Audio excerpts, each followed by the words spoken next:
Assalamualaikum warahmatullahi wabarakatuh. Perkenalkan, nama saya Islam Muhira, NPM 4123210050. Di sini saya akan mempresentasikan tugas besar Pranata Pembangunan yang berjudul Perlindungan terhadap Cagar Budaya berdasarkan Hukum. Pendahuluan. Cagar budaya adalah warisan kebudayaan manusia berupa benda peninggalan masa yang dilindungi. Berbeda dengan cagar alam yang melindungi flora dan fauna. Bangunan bersejarah yang mengandung informasi penting termasuk cagar budaya yang diatur dalam undang-undang. Cagar budaya dibagi menjadi dua kategori, situs yang terjaga dengan baik dan situs yang kondisinya terancam. Bangunan bersejarah memiliki nilai historis sebagai saksi bisu peristiwa masa lalu dan memiliki peran penting di sekitarnya.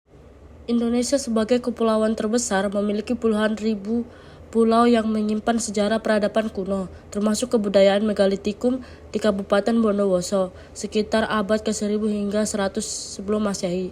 Peninggalan seperti menhir, dolmen, sarkofagus, patung Durga, dan batu kenong masih ditemukan, namun banyak yang terletak di rumah penduduk atau kebun singkong sehingga rentan rusak. Pemerintah daerah memiliki tanggung jawab besar dalam melindungi, mengembangkan, dan memanfaatkan cagar budaya sesuai peraturan. Namun, pelaksanaan perlindungan cagar budaya masih kurang optimal dengan sering terjadi lempar tanggung jawab antar pemerintah yang menghambat perlindungan hukum terhadap bangunan cagar budaya. Untuk melindungi benda bersejarah, negara perlu menetapkan aturan hukum yang jelas. Masalah hukum terkait cagar budaya terutama kepemilikan atas penemuan aset, mendorong pemerintah mengeluarkan Undang-Undang Nomor 11 Tahun 2010 tentang cagar budaya yang menggantikan Undang-Undang Nomor 5 1992. Undang-undang ini bertujuan melestarikan cagar budaya dan memastikan tanggung jawab negara dalam perlindungan, perkembangan, dan pemanfaatannya dengan peraturan yang kuat. Diharapkan keseimbangan ideologis, akademis, ekologis, dan ekonomis tercapai. Sebagai implementasi, pemerintah juga menerbitkan sistem registrasi nasional cagar budaya. Rumusan masalah. 1.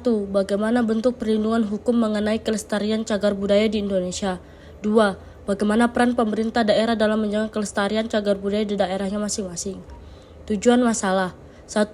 Untuk memberikan pengetahuan dan pemahaman serta informasi mengenai bagaimana bentuk perlindungan situs cagar budaya yang dilakukan oleh pemerintah terkait dengan berbagai benda-benda bersejarah hingga peninggalan-peninggalan zaman purbakala dari kepunahan dan kerusakan yang diakibatkan oleh faktor perbuatan manusia maupun oleh alam. 2. Untuk mengetahui bagaimana peran pemerintah daerah sebagai perpanjangan tangan pemerintah pusat di dalam permasalahan perlindungan pada situs cagar budaya yang berada di daerahnya masing-masing. Perlindungan hukum terhadap kelestarian cagar budaya di Indonesia. Cagar budaya memiliki keunikan dan keunggulan yang perlu dikelola secara profesional untuk melindunginya dari perusakan dan pencurian. Berdasarkan Undang-Undang Nomor 11 Tahun 2010, cagar budaya meliputi benda, bangunan, struktur, situs, dan kawasan yang harus dilestarikan karena memiliki nilai sejarah dan ilmiah. Pelestarian cagar budaya merupakan upaya untuk melindungi situs bersejarah yang bernilai tinggi.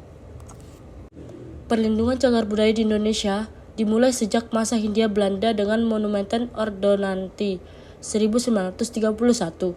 Karena dianggap tidak sesuai dengan perkembangan zaman, Undang-Undang Nomor 5 Tahun 1992 dikeluarkan untuk menggantikannya. Undang-undang tersebut memiliki karakter sentralistik yang mengharuskan pengesahan oleh menteri agar suatu situs dapat menjadi cagar budaya. Namun, seiring dengan pemberian otonomi daerah, Undang-Undang Nomor 5 Tahun 1992 tidak lagi relevan, sehingga digantikan Undang-Undang Nomor 11 Tahun 2010 yang lebih sesuai dengan perkembangan saat ini.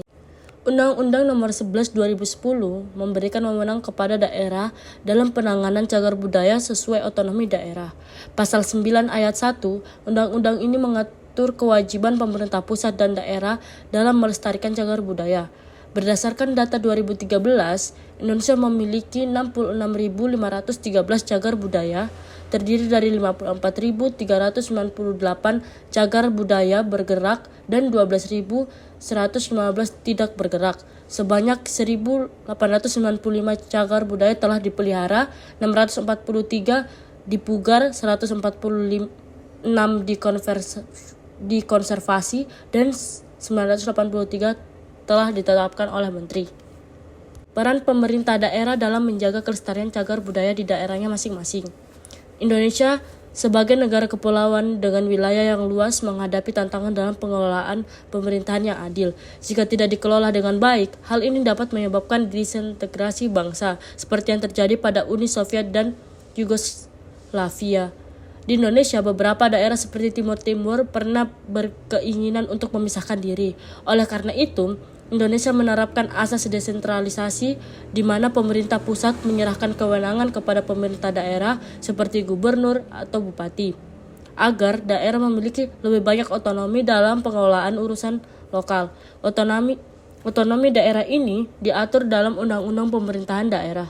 Pemerintah Yogyakarta menerapkan mekanisme pelestarian cagar budaya melalui kerjasama antara Dinas Kebudayaan dan Dinas Perizinan Kota Yogyakarta. Sebelum ada perda khusus tentang cagar budaya, izin mendirikan bangunan IMBB di kawasan cagar budaya diatur dengan langkah-langkah berikut.